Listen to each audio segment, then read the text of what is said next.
Hey YouTube, Coppersan here, thanks for tuning in again. In today's video we're gonna check out the revamped Kanna. But before we jump into the game, I wanna let you know that this video is sponsored by Kurzspell. Kurzspell finally got released in Europe and in the Americas. You might know the developers of this game from Grand Chase and Elsword. Kurzspell is dungeon based and has both PvP and PvE. One of the cool things in this game is that you can equip two classes at the same time. You can swap between them on the fly, so you can adapt yourself to any situation you might find yourself in. The classes I played so far were Archer, Warrior, Fighter and Wizard, and each has their own unique fighting style and combos. The character customization is decent as well, and the game has a nice anime look and feel to it, as you can see. I'm really enjoying Kurzspell at the moment, and I can recommend to check it out for yourself. There is a link in the video description where you can check out the game. And now back to the Kanna revamp. Kanna has received a massive buff in MapleStory. She does insane amount of damage now, she looks super flashy, even better than before. Plus a lot of her skills now focus on mana recovery and increasing her damage instead of just being a kitchen mule. So let's take a look at what Kanna is like. Currently I'm on my level 168 Kanna and I'm gonna show you gameplay a bit of the Kanna class. I'm of course not a Kanna main, so forgive me if I'm not using any skills or any mechanics. However, I'll do my best to give you a decent example of what a Kanna is like at the moment. So let's first go over the skills. Kanna's beginner skills are Blessing of the 5 Elements, which permanently increases her HP by 15%, damage from enemies minus 20%, plus HP when plus MP items are equipped, and 1 magic attack for every 700 HP.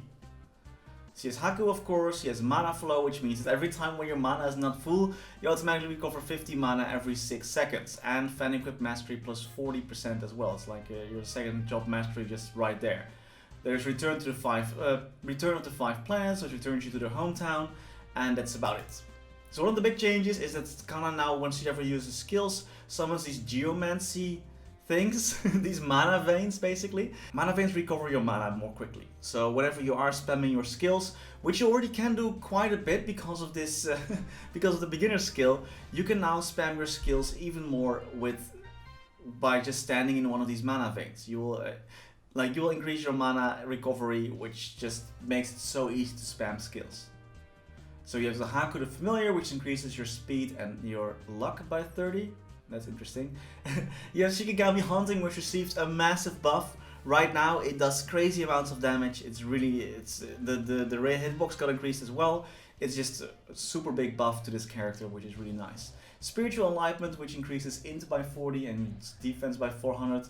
Mana Warp got changed a bit as well. Right now you can also teleport to mana veins when discovered, and it just makes moving around the map a bit easier. Plus if you are low on mana, you just press this real quickly and voila, you are full mana again. Ghost Yaksha Trainee also got changed. Right now there's a ghost skill for every job. So every time you do a job advancement, you evolve this skill basically. And before it used to push monsters around, wasn't actually that cool, but right now it's a massive skill that does insane amount of damage. You hear me clicking sometimes because I'm recording this live while going through the skills. Isn't that beautiful? There's also 1 point left here, I don't really know why, but whoops I guess. So every job you increase your Shikigami Hunting, does more and more damage, have different type of effects. Haku Reborn is still kind of the same, you can recover HP, summons a barrier, increases magic attack, and increases your final damage for every party member, which is also nice. Exodus Charm is still there, you can kind of spam this right now, which is really nice. Like the cooldown is only 3 seconds, and it summons a cloud for also only a couple of seconds, but every time monsters touch it, they receive 200% damage for every 1 second. So yeah, you have the upgrading, you have the Shikigami Charm, which allows you to fling yourself upwards, which is quite nice. Radiant Peacock still increases the attack speed. And Soul Bomb hits enemies with a 150 pixel range of defeated enemy. So then of course there is your Warding Barrier, which you can create barriers in the map. You can create a couple of them at the same time, and you can deploy 4 of them. Following these barriers also reduces your mana recovery. You have your Blossom Barrier, which gives damage reduction, status resistance and knockback resistance, great for bossing. Another Shikigami upgrade. This skill is called Yusozume, and each successful attack by Kanna has a 70% chance to summon Shikigami Charms, depending on the number of mobs hit. Oh, those are the things you see flying around. Shikigami Charms fly to nearby enemies, dealing 195% damage and leaving a mark that adds 5% to damage received from Kanna attacks for 5 seconds. Really nice. Some passive buff. Livelihood Ritual is really nice. This skill is super amazing. Restores 5% of max HP for every enemy defeated, and when attacking a boss enemy, restores 1% of max HP every 4 seconds. and permanently increases your status resist. And again, this skill, bloody amazing, man. Literally, I barely ever use potions because of this skill. If you just, as long as you can kill the monsters fast enough, easy. Tango Strike also got changed. Right now the Tango monsters thingies that are summoned, you can actually, they stay there if you use the skill once, and if you recall them, they will go back to you and then they will do damage. Kishin is still there, it's a bit nerfed though, only increasing the spawn and the amount of enemies that can be spawned by 50%. It's a bit sad though, but hey, the rest is pretty nice.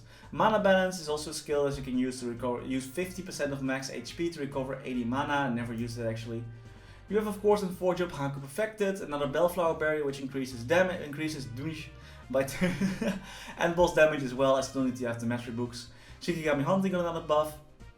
This skill is sort of a double ganger kind of skill. Every time, like when activated, it accumulates mana each time Kanna consumes it, and once it has charged 280 mana, it will damage up to 8 enemies for 1600% damage 8 times. So it's pretty lit skill, pretty tight, but can be toggled on off, and it doesn't really use anything, which is super nice. But it doesn't activate that much, so that's kind of a thing. Of course, Nine-Tailed Fury is still there. Ghost Hexagon boss, some mastery stuff. Night Ghost Guide is kind of a final attack. It has a 30% chance to hit. When it does, it attacks 6 enemies for some damage, and the attacked targets have 30% chance to yield 30% additional EXP for 5 seconds, so you train a bit faster as well. You have Oshiro Unbound, which you can now hold down to defeat enemies, quite nice. Vanquish Charm is still there as well. I never really used that one that much. Falling Sakura is great for bossing. If you quickly need some healing, you just throw down this skill and voila, you heal. Binding Tempest, also really nice. Attacks 15 monsters 8 times and has a 10-second stun duration. Super easy to defeat bosses with this because you can just kind of stun them, which is nice. Akutsu Warrior of course, and Hero's Will. For hyper skills, not that much changed. And for 5th job, the only skills that got changed were the skills that impact your buff your regular skills, you know. So basically Kanna is an excellent mobber. You definitely want to get her for mobbing skills. He trains extremely fast, can increase the spawn. He is great for partying as well because he can give you buffs. Her barriers are super nice. Bossing wise itself, the class is like it doesn't really have a lot of single target damage. It can stun or freeze the bosses, which is quite nice. But besides that, not much going on for bossing wise, unfortunately. However, then again, this revamp is crazy, man. Kanna is so freaking strong right now. This is the class that I'm going to main on reboot, so you can expect a lot more Kanna gameplay coming your way. That's all for today. I hope you enjoyed. Also, again, thanks to Kurtspell for sponsoring this video. If you do want to check out that game, there is a link in the video description. These type of videos also help out the channel by a great deal.